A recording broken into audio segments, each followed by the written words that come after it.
오늘 하나님께서 우리에게 주시는 말씀은 누가복음 10장 25절에서 28절의 말씀입니다. 누가복음 10장 25절에서 28절의 말씀을 우리 다 함께 힘찬 목소리로 봉독하시겠습니다. 시작. 어떤 율법 교사가 일어나 예수를 시험하여 이르되 선생님, 내가 무엇을 하여야 영생을 얻으리이까?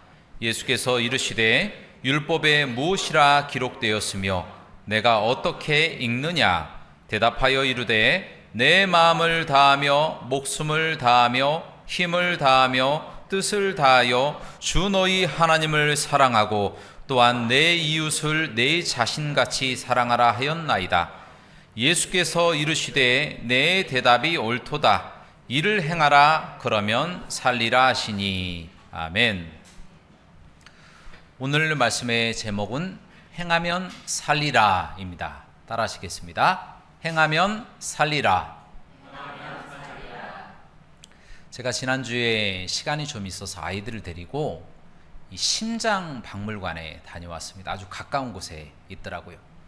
그곳에 세종병원 심장에 관련돼서 수술하셨던 이 교수님이 그곳에 관장님으로 계셔서 아주 자세하게 심장에 대해서 설명을 해주시는 거예요. 참으로 유익한 시간이었습니다.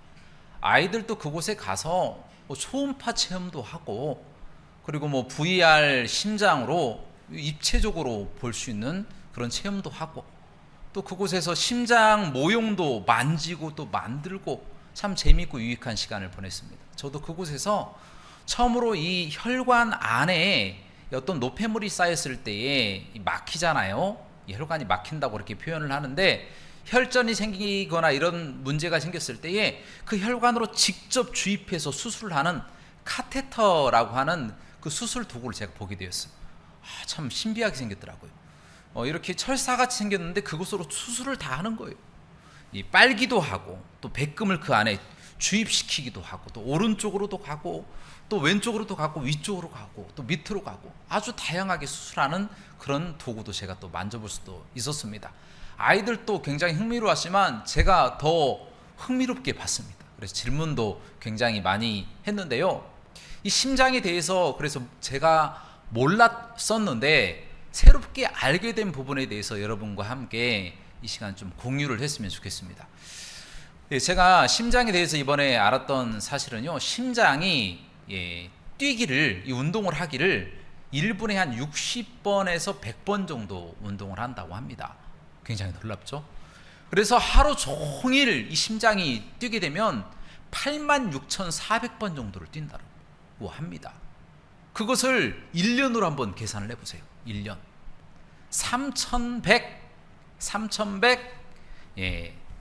53,600번 이 정도 된다고 합니다. 굉장히 놀랍죠? 근데 그것을 사람의 수명이 100년이라고 생각을 하고 그것을 또 수로 환산을 해봤더니 31억 번, 최소한 31억 5,360만 번 정도 심장이 뛴다는 거예요. 여러분, 기계도 10년만 지나면 그 부분이 마모가 되고 고장납니다. 그래서 수리를 해줘야 되고 고쳐야 됩니다. 그런데 사람의 심장은요 100년을 살아도 끄떡이 없다라는 거예요. 그렇게 많은 수를 뛰어도 놀랍게 움직인다는 거예요. 하나님의 놀라운 이 심장을 우리 속에 창조해 주셨다라는 겁니다. 할렐루야. 그런데요, 또 한 가지 놀라운 것은 이 심장이 다른 세포들은 상피세포라고 해서 이것이 계속 분열을 해서 죽는다고 합니다. 죽고 또 새로 만들어지고. 그런데 심장은 근육세포만 있다라는 거예요. 그래서 다시 만들어지지 않습니다. 계속 그것이 막 뛰는 거예요. 그렇게 생동감 있게 계속 뛰니까 심장에는 암이 생길 일이 없다라는 거예요. 암이 안 생긴다고 합니다. 혹 생기더라도 다른 장기에서 전이 되는 것이지 10만 분의 1 정도로 어쩌다 한번 생기는 건 전이 때문에 그런 것이지 스스로 생기는 법은 없다, 그렇게 이야기를 하시더라고요. 그런데 역으로 이야기하면 만약에 그 심장에 어떤 문제가 생겼다? 그렇다면 정말 그 몸에 심각한 문제가 생긴 것이다, 이렇게 생각하면 된다라는 거예요. 그래서 심장병을 고치기 위해서 수술도 하고 그러잖아요. 더 오래 살기 위해서. 그래서 심장 판막 수술도 하고 또 인공심장도 집어넣고 합니다. 전 그러면 이 인공심장을 집어넣었을 때에 이 인공심장을 가지고 얼마나 살까, 이것도 궁금했지만 인공심장이 얼마냐, 수술비가 얼마냐, 이런 것도 굉장히 궁금했어요. 그래서 인공심장이 얼마입니까 물어봤더니 세상에나, 인공심장 그 하나에 별것 아니에요. 손으로 만져보고 다 했는데 1억 5천만 원이랍니다. 1억 5천만 원짜리 심장을 집어넣는 거예요. 정말 부자들만 수술해서 심장을 넣을 수가 있다, 이렇게 또 생각할 수가 있어요. 그런데요, 그렇게 부유해서 심장을 넣는다고 하더라도 그 수명이 얼마나 될 것 같습니까? 저는 최소한 한 10년에서 20년은 거뜬히 살 것이다, 이렇게 생각했거든요. 그런데 알고 봤더니 딱 3개월밖에 못 산다고 합니다. 인공심장을 집어넣는데 3개월밖에 못 산대요. 3개월밖에. 정말 충격적이지 않습니까? 그래서 사람들은 심장 이식을 한번 받아보기 위해서 대기를 한다고 합니다. 사람 속에서, 산 사람 속에서 심장을 꺼낼 수는 없잖아요. 그러니까 보관된 심장이나 어떤 사고를 위해서 기증된 심장이 준비되어 있긴 한데 이 순번이 최소한 1000번대라는 거예요. 그래서 3개월 동안 수술을 하고 기다리는 도중에 대부분 생을 마감한다라는 거예요. 더 살고 싶어서 심장 한번 얻고자 그렇게 신락 같은 희망을 가지고 고군분투하며 눈물을 흘리면서 그 때가 오기를 기다리고 있다라는 겁니다. 여러분, 그런 점에 있어서 심장은 굉장히 중요한 겁니다. 사람에게 중요한 것이고, 또한 사람 몸이 그토록 값비싸다라는 것을 제가 깨닫게 되었습니다. 참 값비싼 것이구나. 물론 사람의 몸을 값으로 매길 수는 없어요. 하지만 값으로 매긴다고 한다면 그 값은 억만금을 줘도 바꾸지 못할 정도로 값비싼 것이다라는 거예요. 누가 자기 생명을, 누가 자기 심장을 억만금을 준다고 바꿀 사람이 있겠습니까? 없다라는 것입니다. 그런데 문제는요, 요즘 보니까 정말 이렇게 값비싼 심장을 가지고 있는 사람들, 이렇게 귀한 존재, 이렇게 멋지고 값비싼 존재를 경시하고, 생명을 경시하고 이유도 없이 무차별적으로 범죄하는, 그렇게 해야 하는 사람들이 많아지고 있다는 거예요. 얼마나 큰 문제입니까?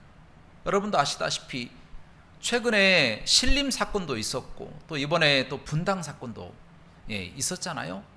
분당 사건도 있고, 또 뭐 대전에서든지 영등포에서든지 다양한 사건들이 있는 거예요. 그 사람들이 그냥 길가에 산책하러 가다가 사고를 당하고, 그냥 홈쇼핑에 갔다가 사고를 당하는 겁니다. 그리고 늦게 들어왔다고 꾸짖다가 퇴를 당하고, 그것도 자식에게. 이게 얼마나 생명을 경시하면 이와 같은 일들이 생기겠습니까? 얼마나 이렇게 귀중한 존재들을 그들은 업수히 여기고 그냥 하찮게 여기고 생명을 꺼트려 버린다는 겁니다. 여러분, 더 황당한 것은 그런 짓을 하고도 그들에게 왜 이와 같은 범죄를 저질렀냐라고 물어보니까 자기들 탓이 아니라는 거예요. 세상이 자기들을 이렇게 만들었다 해서 도리어 세상 탓을 하더라고요. 이거 얼마나 어이가 없는 일입니까? 여러분, 이들의 이 정신 상태, 이들의 마음 상태, 이처럼 무감각한 상태, 이 원인이 바로 무엇일까요? 이들은요, 어떻게 보면 이 양심이라고 하는 부분이 불에 지져져서, 불에 뒤어서 마비가 돼버린 거예요. 다른 말로 양심에 화인 맞아버린 거예요. 그래서 생명을 업수히 여기고, 생명을 하찮게 여기고, 생명을 해하게 되어진다는 겁니다. 이 원인이 뭐냐? 라는 질문을 우리가 반드시 해야 된다는 겁니다. 이 원인이 뭐냐? 단도직입적으로 말씀드립니다. 다른 사람을 긍휼히 여기는 마음을 배워본 적이 없기 때문이다라는 거예요. 다른 사람의 아픔에 공감해 본 적이 없는 사람들이 대부분이다. 바로 그 이유 때문에 그렇다라는 것입니다. 여러분, 오늘 본문 말씀 누가복음 10장 25절부터 28절까지 말씀인데, 그 28절 그 이후의 말씀에 보면 한 강도 만난 사람이 나와요. 강도 만난 어떤 사람인데, 이 사람이 예루살렘에서 여리고로 내려가다가 강도를 만났어요.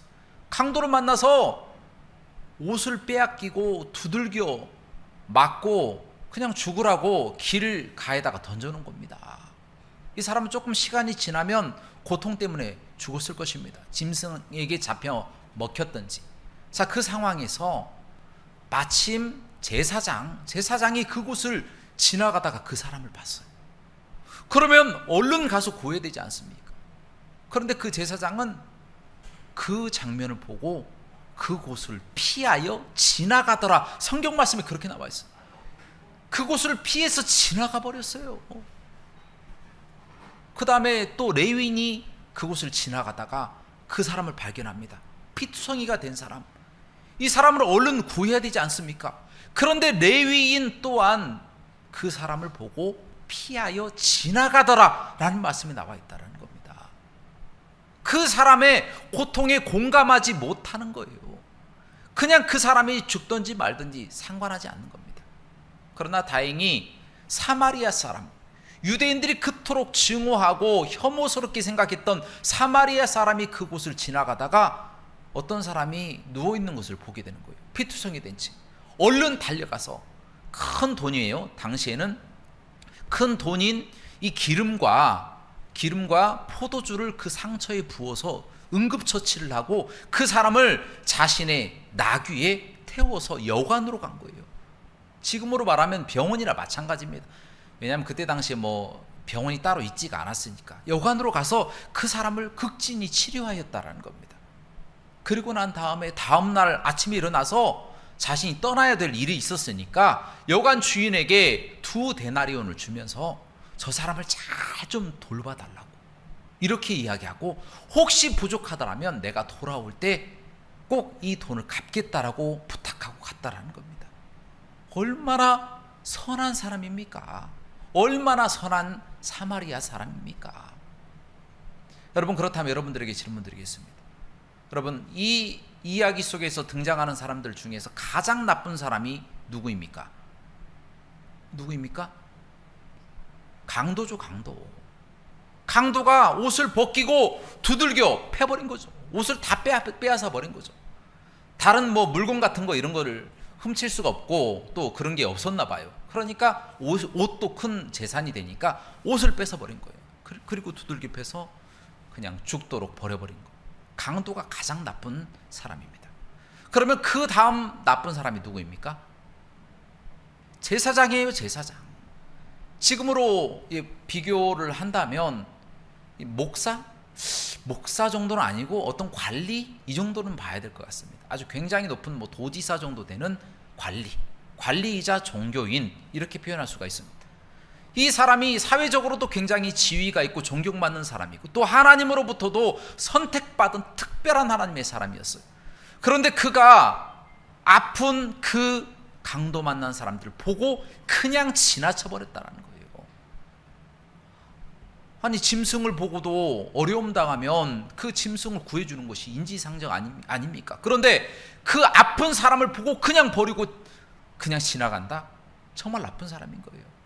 자기만 아는 거죠. 자기하고 아무 상관없는 일이니까 그냥 지나가 버려야 되겠다, 이렇게 생각해 버린 것이죠. 그 다음 나쁜 사람이 누구입니까? 레위인이죠, 레위인. 레위인은 제사장처럼 큰 신분이나 직책이 있는 것은 아닙니다. 존경을 받지도 않습니다. 그러나 그 사람이 종교인이었다라는 거예요. 그럼에도 불구하고 레위인은 그 사람을 보고 그냥 지나쳐 버렸다라는 거예요. 자기 일이 아니니까 상관하지 않겠다, 아무런 상관없이 그 자리를 그냥 지나가 버리고 말았다라는 거예요. 이런 모습으로 봤을 때에 어찌 보면 제사장이나 레위인들은 강도 짓만 안 했을 뿐이지 강도보다 더 좋은 사람이다 라고 말할 수는 없습니다. 충분히 이 제사장이나 이 레위인도 나쁜 사람들이라고 이야기할 수가 있어요. 왜 그렇습니까? 아니 다른 사람들에게로 자기가 하기 싫으면 다른 사람에게라도 연락을 해서 그 사람을 도우면 되지 않습니까? 그런데 조용히 지나가 버려요. 조용히. 아무런 관련이 없는 것처럼, 그냥 지나가는 바위를 본 것처럼 그 상처 입은 사람을 눈으로 보고 그냥 지나가 버리고 말았다는 거예요. 그러한 점에서 있어서 이 사람들은 굉장히 율법의 그 정서와는 맞지 않는 사람들이에요. 여러분, 율법에 그렇게 하라고 기록되어 있습니까? 그렇지 않습니다. 율법에는 굉장히 정확하게 이웃사랑을 실천하라고 우리에게 말씀해 주고 있어요. 예를 들어서 신명기 22장 4절 말씀을 한번 다 같이 봉독하도록 하겠습니다. 시작. 내 형제의 낙이나 소가 길에 넘어진 것을 보거든 못 본 채 하지 말고 너는 반드시 형제를 도와 그것들을 일으키라. 이렇게 말씀하고 있어요. 형제의 낙이나 소가 넘어져 있어요. 그러면 그것도 자신의 모든 힘을 다해서 그 형제와 함께 그 소나 나귀를 일으켜 세워서 살리라는 거예요. 짐승에게도 긍휼을 베풀라라고 하나님께서 명령하시고 말씀하셨는데 제사장이나 레위인은 그 명령을 지키지 않았다는 거예요. 또한 신명기 22장 8절 말씀에 무엇이라고 기록되어 있습니까? 새 집을 건축할 때는 난간을 만들어 사람으로 떨어지지 않게 하라 라고 말씀하시고, 새 집을 지을 때 난간을 만들어서 사람으로 떨어지지 않게 하라. 만약에 떨어지게 되면 네가 살인죄를 뒤집었을 수도 있다라고까지 경고하고 있어요. 반드시 만들라는 거예요. 이만큼 율법은 철저하게 다른 사람에 대해서, 이웃에 대해서 사랑을 베풀라라고 이야기를 하고 있어요. 그럼에도 불구하고 제사장이나 레위인은 자신들의 사명을 감당하지 않고 그냥 그 자리를 벗어나 버리고 말았습니다. 왜 그렇습니까? 이 사람들이 왜 그랬을까요? 평소부터 다른 사람을 긍휼히 여기는 훈련을 한 번도 해본 적이 없기 때문이다라는 거예요. 그냥 불쌍하지 않은 거예요. 우리가 흔히 뉴스에서 어떤 사건들이 일어나면 불쌍하네 하고 늦게 되잖아요. 그런데 너무 그러한 일들을 많이 보게 되면 무디어집니다. 45명이 돌아가셨다네. 그럼 뭐 죽었는가 보다. 그리고 굶어 죽었다네. 뭐 다른 나라 이야기지 뭐. 어떤 사람들이 나쁜 사람에게 범죄를 당했다네. 아유, 그 사람이 잘못 걸린 거지 뭐. 대부분이 긍휼히 여기는 마음보다는 내가 그 자리에 없었다라는 데에 대한 안도감과 그 사람에 대한 불쌍한 마음이 생기지 않는 경우가 많다라는 거예요. 세상이 악해지면 악해질수록 더욱더 이웃사랑에 대한 마음이 사라지고 있다라는 거예요. 여러분, 율법의 완성은 사랑입니다. 사랑이 식어지면요, 율법도 무너지는 거예요. 율법으로 아무리 우리에게 하나님의 말씀을 가르친다고 하더라도 그 말씀대로 살아가지 않고 그 말씀이 나의 삶의 중심이 되어지지 않으면 우리도 제사장이나 바리새인들처럼, 사두개인들처럼, 오늘 말씀에 나오는 제사장이나 레위인처럼 양심에 화인 맞은 사람들이 대해서 다른 사람의 아픔에 공감하지 못하는 상태가 되어버린다는 거예요. 여러분, 만약에 우리 사회에 이러한 이웃들이 점점 많아지면 어떻게 되겠습니까? 세상이 삭막해지는 거예요. 여러분, 만약에 군대에서 이 명령과 정의라고 한 두 단어가 빠져버린다고 생각해 보시기 바랍니다. 그럼 어떻게 되겠습니까? 그 군대는요, 폭력적인 집단이 되는 겁니다. 여러분, 병원이 사랑과 헌신이라고 하는 두 단어가 빠지면 어떻게 되는지 아십니까? 그곳은 철저하게 이익 집단이 되는 거예요. 학교에서 존경과 우정이라고 하는 단어가 빠져버리면 어떻게 되는지 아십니까? 그러면 학교는 철저하게 생존 경쟁, 우열 경쟁을 하는 집단으로 바뀌어버린다는 거예요. 여러분, 사회가 정의와 양심이 마비되고 사라지면 어떻게 됩니까? 그 사회는 필경은 망하게 되어진다는 거예요. 그런 사람들이 많은 사회가 어떻게 행복한 사회가 될 것이며, 그런 사회 속에서 살고 있는 우리가 어떻게 행복함을 느끼고 그 사람들을 변화시키고 살아갈 수가 있겠습니까? 그럴 수가 없다라는 거예요. 여러분, 영적으로도 마찬가지예요. 하나님을 사랑하는 마음, 이웃을 사랑하는 마음, 이 두 가지가 빠지면요, 그리스도인에게도 심장이 고장난 것처럼 큰 영적으로 문제가 생긴 거예요. 다른 사람의 아픔을 보고 긍휼히 여기는 마음이 안 생긴다, 하나님에 대한 사랑하는 마음이 안 생긴다, 그러면 영적으로 심장병이 걸린 거예요. 큰 문제가 생겼다는 것을 우리가 속히 받아들이고 회개하고 변화되고 돌이켜야 되는데 그와 같은 일들을 하지 못하고 있다는 거예요. 오늘 본문 말씀에 나와 있는 율법 교사가 바로 그렇습니다. 이 율법 교사가 예수님께 이렇게 질문하잖아요. 예수님, 어떻게 하면 우리가 영생을 얻을 수가 있겠습니까? 라고 질문합니다. 그때에 예수님께서 대답하십니다. 율법에는 무엇이라고 기록되어 있냐? 물어보는 거죠. 그러니까 율법 교사가 기분 좋아가지고 이야기를 하는 겁니다. 율법에는 하나님의 말씀을 뭐 다 지키고 하나님을 뭐 사랑하고, 하나님의 뜻대로 이웃을 사랑하고, 이와 같은 평소에 했던 모든 이야기들을 주저리 다 이야기하는 거예요. 그런 핵심은 말했어요. 하나님을 사랑하고, 어떻게 해요? 마음과 목숨과 힘과 뜻을 다하여 사랑하고, 그리고 내 자신의 몸과 같이 내 이웃을 사랑하라. 이 두 가지를 정확하게 이야기를 했어요. 그러니까 예수님께서 네가 잘 알고 있다, 그러면 그대로 행하라 라고 말씀하고 계시는 거예요. 그대로 행하라. 그러면 네가 살리라, 행하면 살리라 라고 말씀하셨어요. 여러분, 하지만 이 율법 교사는 그것을 듣고 반응이 별로 없어요. 왜 그렇습니까? 바로 이 율법 교사는요, 예수님을 해하기 위해서 시험하기 위해서 질문을 던졌다라는 거예요. 예수님이 조금이라도 율법과 어긋난 이야기를 하면 그것을 증거 삼아서 죽이기 위해서 예수님께 질문을 던지는 겁니다. 좋지 않은 목적으로 했다라는 거예요. 다시 말하면 이웃 사랑하는 마음이 없어요. 이웃 사랑하는 마음이 다른 사람을 해하려고 하고 있다라는 거예요.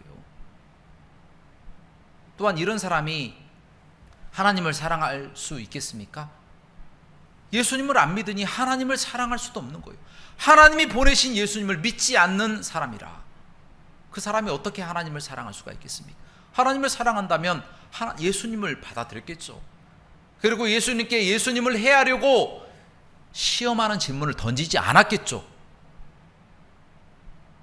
그러나 이 율법 교사는 주저하지 않고 예수님께 질문을 던지지 않습니까?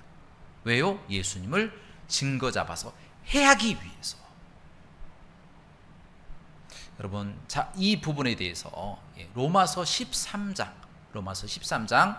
9절부터 10절의 말씀에서는 무엇이라고 이야기를 하는지 함께 봉독해 보도록 하겠습니다. 시작. 간음하지 말라, 살인하지 말라, 도둑질하지 말라, 탐내지 말라 한 것과 그 외에 다른 계명이 있을지라도 내 이웃을 내 자신과 같이 사랑하라 하신 그 말씀 가운데 다 들었느니라. 사랑은 이웃에게 악을 행하지 아니하나니 그러므로 사랑은 율법의 완성이니라. 아멘. 여러분, 이처럼 사랑이 있는 사람은 다른 사람을 해하려고 하는 마음이 없습니다. 이웃 사랑하는 마음이 없기 때문에 다른 사람을 해하려고 하는 거예요. 하나님에 대한 사랑이 없기 때문에 하나님에 대한 감격이 사라지는 겁니다. 그래서 우리는 우리 스스로에게 물어볼 필요가 있어요.